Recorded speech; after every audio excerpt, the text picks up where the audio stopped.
Requirement सबको schedule vote नहीं आता है।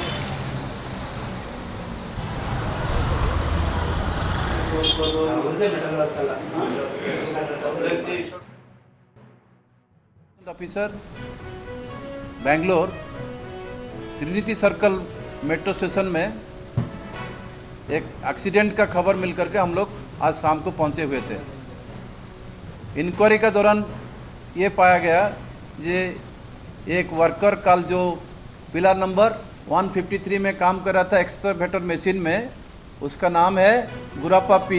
वो वाइब्रेटर चलाने का टाइम में उनका इलेक्ट्रिक शॉक से डेथ हुआ। तो इसके लिए हम लोग कॉन्ट्रैक्टर जो है एमआर इलेक्ट्रिकल उनका रिप्रेजेंटेटिव एवं बीएमआरसीएल मेट्रो रेलवे का रिप्रेजेंटेटिव को एडवाइस किया जो प्रॉपर जो फॉर्मेट है गवर्नमेंट ऑफ इंडिया का, बिकॉज ये कंस्ट्रक्शन साइट था ऑपरेशन मेंटेनेंस का अंडर में, उसको सटीक फॉर्म में सूचित किया जाए पुलिस को, डिस्ट्रिक्ट मजिस्ट्रेट को एंड जो लेबर अथॉरिटी है सेंट्रल गवर्नमेंट का उसको खबर दिया जाए। ಮಣ್ಣಂದ ಕಿಡಿಪ್ ಸಭೆದವಾಗ ಅವ್ರು ಏನ್ ಮಾಡ್ತಾರೆ, ಒಂದೊಂದು ದಿನಕ್ಕೆ ಉಲ್ಟಾ ಹಾಕಿರ್ತದ.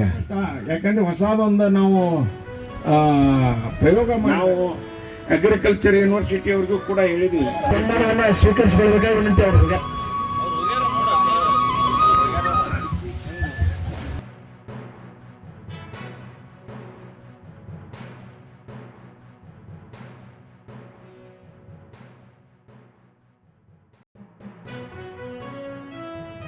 ಇಲ್ಲಿ ಪ್ರಮುಖ ರೈತರನ್ನು ಕರೆಸಿ ಈ ಮಾಡಿದಂತ ಶಂಕರಯ್ಯನವರು, ನೂಲಿಗಳು ಬಸಯ್ಯನವರು ಹಿರೇಮಠರವರ ಹೊಲದಲ್ಲಿ ಈ ಒಂದು ಕಾರ್ಯಕ್ರಮ ಹಾಕೊಂಡ್ರೆ ಅವ್ರು ಸಾವಯವ ಕೃಷಿಯಿಂದ ಬೆಳೆದಂತ ಈ ಒಂದು ಪೈರುಗಳನ್ನು ವೀಕ್ಷಿಸಿ ಜನರಿಗೂ ಕೂಡ ಇಲ್ಲಿ ಇದನ್ನು ವೀಕ್ಷಣೆ ಮಾಡಲು ಅವಕಾಶ ಮಾಡಿಕೊಟ್ಟು ಎಷ್ಟು ಉತ್ತಮವಾಗಿ ಇಲ್ಲಿ ಪೀಕ್ ಬಂದತನ್ನು ಮನಗಂಡ ಮ್ಯಾಗ ನಾವೆಲ್ಲರೂ ಅದಕ್ಕೂ ಕೂಡ ಹೋಗ್ತೀವಿ ಅನ್ನುವಂಥ ಸ್ವಭಾವದೊಳಗೆ ರೈತರು ಇರುವುದರಿಂದ ಇಲ್ಲಿ ಎಲ್ಲ ಯೂನಿವರ್ಸಿಟಿಯಿಂದ ಬಂದಂಥ ವ್ಯಕ್ತಿಗಳನ್ನ ಕರೆಸಿ ರೈತರಿಗೆ ಬೇಕಾದಂಥ ಮಾಹಿತಿಗಳನ್ನು ಕೊಡಲಿಕ್ಕೆ ನಾವೆಲ್ಲ ಇಲ್ಲಿ ಪ್ರಾಮಾಣಿಕ ಪ್ರಯತ್ನ ಮಾಡ್ತೀವಿ.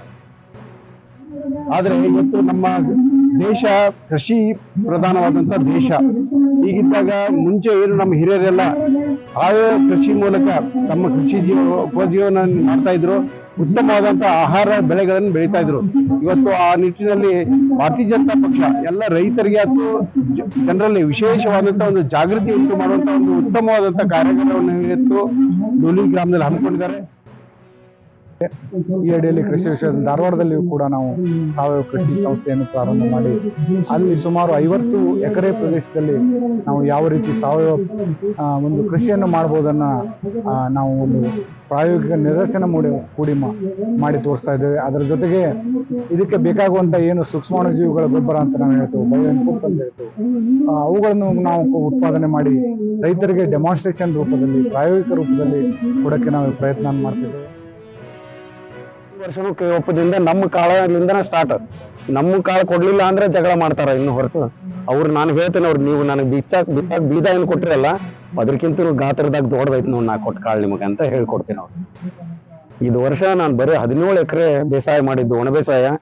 24 ಲಕ್ಷ ರೂಪಾಯಿ ಟೋಟಲ್ ನಾನು KOPನಿಂದನೇ ತಗೊಂಬಂದೇನಿ ಇದು ವರ್ಷನ ರೀ. ಆದಾಯ ಇದಕ್ಕಿಂತ ಹೆಚ್ಚಿಗೆ ಇನ್ನೇನ್ ಬೇಕ್ರಿ? ಯಾವ ರಾಸಾಯನಿಕ ಬೆಳೆಸಿದ್ರೆ ಇಷ್ಟು ಬರ್ತೈತಿ ಅದನ್ನ ಹೇಳ್ರಿ ನನಗೆ.